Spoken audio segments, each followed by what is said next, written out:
तो आज की जो कहानी है वो है राजू की, जो कि बिहार के सीतामढ़ी के रहने वाले हैं और अभी फिलहाल शहर में रहता है। और शहर में छोटे मोटे काम करता है, जैसे कि सब्जी बेचना, लेबर का या चौकीदारी का। लेकिन शहर में क्या होता है कि जितनी आपकी कमाई नहीं होती उससे ज्यादा खर्चा हो जाता है। और उसी को लेकर एक दिन राजू अपने दोस्त से बात करता है और कहता है कि यार मैं सोच रहा हूं अपने गांव चला जाऊं और वहीं पे जाकर कुछ अपना काम कर लूं। अब ये आइडिया उसके दोस्त को भी अच्छा लगता है, तो उसका दोस्त कहता है कि ठीक है भाई, तू अपने गांव जा और वहां पे जाकर अच्छा खासा कमा ले, और अगर काम बन जाता है तो मुझे भी बुला लेना। अब ये सुनकर राजू को लगता है कि यार अब तो मैं अपने काम का मालिक हूं और कल को जाकर मेरा अपना बिजनेस होगा, खूब सारे पैसे कमाऊंगा और अपने हिसाब से काम करूंगा। और यही सोचकर वो अगले दिन अपने गांव के लिए निकल जाता है। लेकिन जैसे वो अपने गांव पहुंचता है तो दिक्कत यहीं से शुरू होती है। अब यहां पे राजू को पता ही नहीं कि भाई वो करे क्या, क्योंकि बिजनेस का बोल के वो आ तो गया था, लेकिन करना क्या है। अब ये करते करते 2-3 दिन गुजर जाते हैं। लेकिन कुछ दिन बाद उसको एहसास होता है कि भाई चाय के टपरी पे ना बहुत भीड़ लगता है, तो क्यों ना चाय की टपरी खोली जाए। और चाय बनाने में कोई बड़ी दिक्कत भी नहीं है, चाय तो कोई भी बना लेगा। तो ये सोचकर राजू जो है वो एक चाय की टपरी खोल देता है। और जैसा उसने सोचा था, चाय की टपरी चलने भी लगती है। बहुत सारी भीड़ आती है, बहुत सारे लोग आने लगते हैं और ये देखकर राजू को लगता है कि भाई मेरा तो बिजनेस सेट हो गया। लेकिन वो कहते हैं ना कि कुछ चीजें जब आपकी जिंदगी में लगातार अच्छी होने लगे तो कहीं ना कहीं आपको सतर्क भी होना चाहिए कि हो सकता है कि जिंदगी आपको ठोकर भी दे सकती है। और यही चीज राजू के साथ होने वाला था, जो कि उसको पता भी नहीं था। अब यहाँ पे क्या होता है कि जैसे जैसे राजू की जो टपरी है वो फेमस हो रही थी लोगों के बीच में, वैसे वैसे उसका जो कंपटीशन था, जो बाकी के टपरी वाले थे, वो उससे चिढ़ने लगे। और ये राजू को भी कहीं ना कहीं समझ में आता। अब राजू क्या करता है कि जो बाकी टपरी वाले हैं उनका जो चाय का दाम रहता वो ज्यादा रहता, और जो राजू रहता वो अपने चाय का दाम कम कर दिया था, जिसके चलते उसकी चाय काफी बिकती। अब ये देखकर जो दूसरे टपरी वाले हैं वो उससे जलते भी और बार बार उसके चाय की बुराई भी करते। दूसरे लोगों से जो उनके टपरी पे जाते हैं उनको कहते हैं कि भाई वो गंदे पानी की चाय बनाता है, या उसकी चाय पीकर लोग बीमार पड़ जाते हैं, या चीनी जो है वो ज्यादा डालता है जिससे लोग बीमार होते हैं। और ये सारी बातें राजू के कान में भी आती, लेकिन राजू उसको इग्नोर करता और कहता कि भाई मुझे अपना काम करना है, इन पे फोकस नहीं करना है। और इसी के चलते राजू की जो टपरी है वो फेमस होने लगी। राजू के जो कस्टमर है वो परमानेंट होते चले गए और इससे ना दूसरे टपरी वालों को बहुत प्रॉब्लम हो गई। लेकिन उनमें से एक टपरी वाला बहुत ही अलग था। वो राजू के पास आता है और कहता है कि भाई ये जो टपरी है तुम्हारी वो इतनी फेमस कैसे हो गई। अब राजू बताता है कि यार मैं जो चाय है ना वो बहुत कम दाम में बेचता हूँ, और दूसरी बात कि चाय मैं बहुत अच्छा बनाता हूँ। अब ये सुनकर वो टपरी वाला कहता है कि यार मुझे भी सिखा दो, क्योंकि मेरा भी टपरी है और तुम्हारे आने के बाद मेरा जो टपरी है वो चल नहीं रहा। अब ये सुनकर राजू मुस्कुरा देता है और कहता है कि भाई मजाक कर रहा होगा, वो उसे इग्नोर करता है और वो टपरी वाला भी वहां से चला जाता है। लेकिन 2-3 दिन बाद क्या होता है कि वो टपरी वाला दोबारा राजू के पास आता है और कहता है कि भाई ये मिठाई खाओ। अब यहाँ पे राजू चौंक जाता है कि मिठाई। तब वो टपरी वाला बताता है कि भाई मैंने भी अपनी दुकान पे ना काम करवाया है, उसे सजवाया है, वहां पे छतरी लगवाई है, वहां पे बहुत सारे बेंचेस लगवाए हैं जिसको देखकर लोग आ रहे हैं।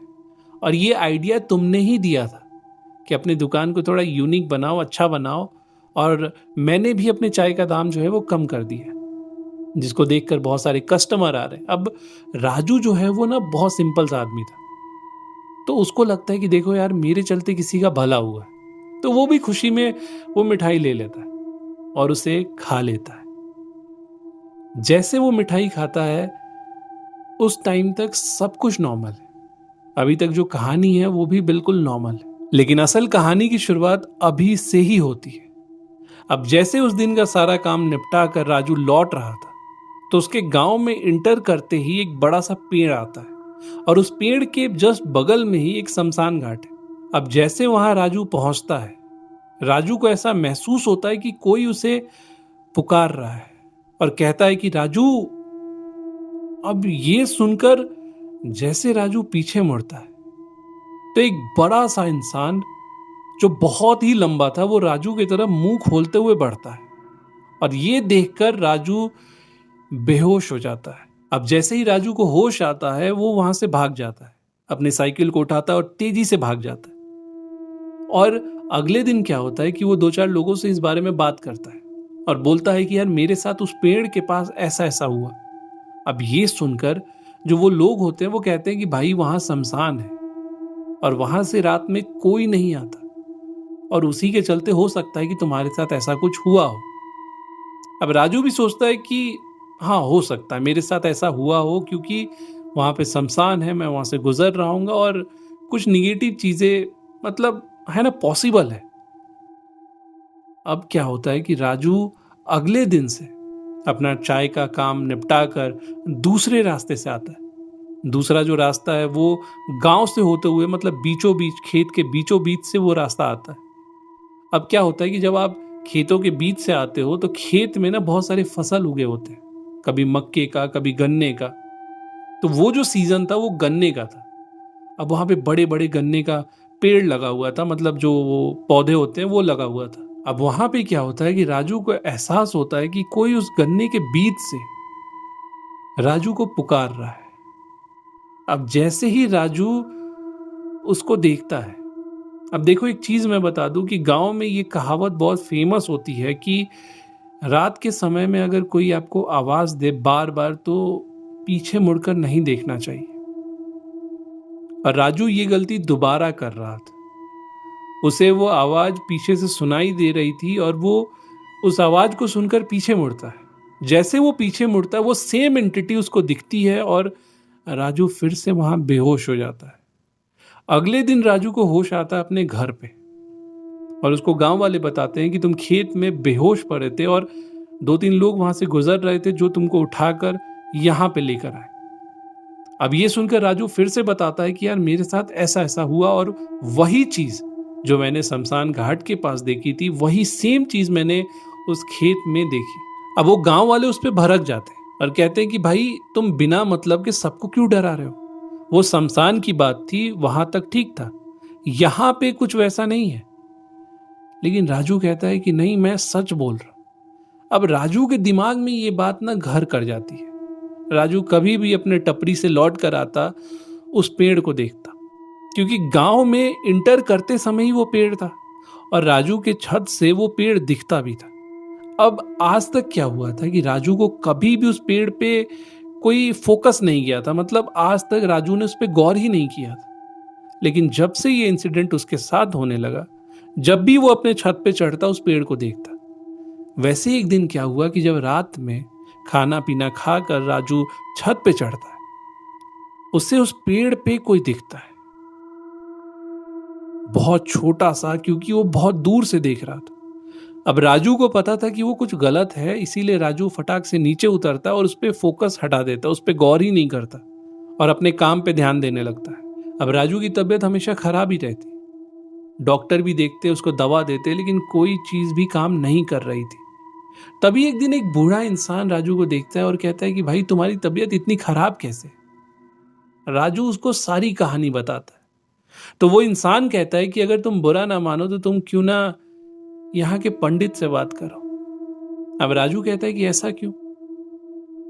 तो वो बूढ़ा इंसान बताता है कि जो तुम्हारे साथ हुआ वो नॉर्मल तो नहीं है, क्योंकि वो चीज तुमको बार बार दिखती है। और सच में राजू को अब वो चीज जो है वो घर में भी दिखती, आगे पीछे वो चाय की टपरी पे भी दिखती। अब ये सुनकर राजू को भी लगता है कि हाँ पंडित से बात करके देखते हैं। राजू क्या करता है, वो पंडित के पास जाता है और उसे सारी बातें बताता है। अब पंडित जैसे ही ये सारी बातें सुनता है, वो झाड़ फूक जो होता है ना गांव में करते हैं, वो सेम चीज राजू के साथ करता है, लेकिन उससे कोई भी फायदा नहीं होता। और पंडित जी उसके लिए एक ताबीज भी बनाते हैं, लेकिन उससे भी राजू को कोई आराम नहीं मिलता। अब ये देखकर पंडित जी कहते हैं कि ऐसा कैसे हो सकता है। तभी उनके मन में आता है और वो राजू से पूछते हैं कि तुमको किसी ने कुछ खाने के लिए दिया था क्या, या कुछ वैसा चीज जो तुमको गिरा हुआ मिला हो। जिसको तुम उठाकर अपने घर ले आए हो। ये सुनते ही राजू के मन में आता है कि उस टपरी वाले ने मुझे वो मिठाई दिया था और उसको खाने के बाद ही ये सब कुछ चालू हुआ है। और जैसे ही ये पंडित जी सुनते हैं वो कहते हैं मसान, ये सब कुछ मसान है। अब ये जैसे ही राजू सुनता है वो चौंक जाता है, मसान? तो पंडित जी बताते हैं कि मसान उसको कहते हैं जो राख होता है ना, जो शमशान के अंदर जो राख होता है, किसी को जलाने के बाद जो राख निकलता है, अगर उसको मिलाकर किसी को खिला दिया जाए तो एक बुरी एंटिटी या बुरा जो साया होता है वो किसी के पीछे लग जाता है। और यही चीज राजू के साथ था। लेकिन यहां पे पंडित जी कहते हैं कि इसका भी झाड़ फूक होता है, लेकिन इसका जो झाड़ फूक होता है वो अलग होता है। तो यहां पे राजू को कहते हैं कि जो भी पूजा हम करेंगे, जो भी उसमें सामान हम यूज करेंगे, उसको तुम्हें क्या करना है कि शमशान में जाकर रख देना है। और वहां पे वो एंटिटी जो है, वो साया जो है, वो तुम्हें आवाज देगी, लेकिन तुम्हें पीछे मुड़ के नहीं देखना है। और वैसा ही राजू करता है। राजू वहां जाता है शमशान के अंदर, वो सारा सामान वहां रखता है और उससे वो आवाज भी सुनाई देती है, लेकिन वो पीछे नहीं मुड़ता और चुपचाप अपने घर आ जाता है। लेकिन इन सारी बातों का इल्जाम आप किसी पर डायरेक्ट नहीं लगा सकते। राजू को सारी चीजें समझ में आ गई थी कि किसने क्या किया था, लेकिन आप उससे डायरेक्टली ब्लेम नहीं कर सकते। और कुछ वैसा ही राजू ने किया। लेकिन राजू ने उस दिन से कान पकड़ लिया कि अगर कोई भी आपको कुछ खाने के लिए दे या रास्ते में आपको कुछ पड़ा हुआ मिले, उसे नहीं छूना है। और वैसा ही आपको भी करना है कि कोई अगर आपको कुछ खाने के लिए दे या कोई सामान आपको गिरा हुआ मिले, ना उसे आपको छूना है, ना उसे आपको खाना है। क्योंकि हो सकता है कि हर इंसान आपके बारे में अच्छा ना सोचे। तो आज की कहानी ये राजू की थी। अगर आपके पास भी कोई कहानी है तो आप मुझे मेल पे मेल कर सकते हो। जो ईमेल आईडी है वो आपको डिस्क्रिप्शन बॉक्स में मिल जाएगा। तब तक के लिए ऐसी ही कहानी सुनने के लिए चैनल को सब्सक्राइब करें। मिलते हैं आपसे नेक्स्ट वीडियो में, तब तक के लिए सतर्क रहें।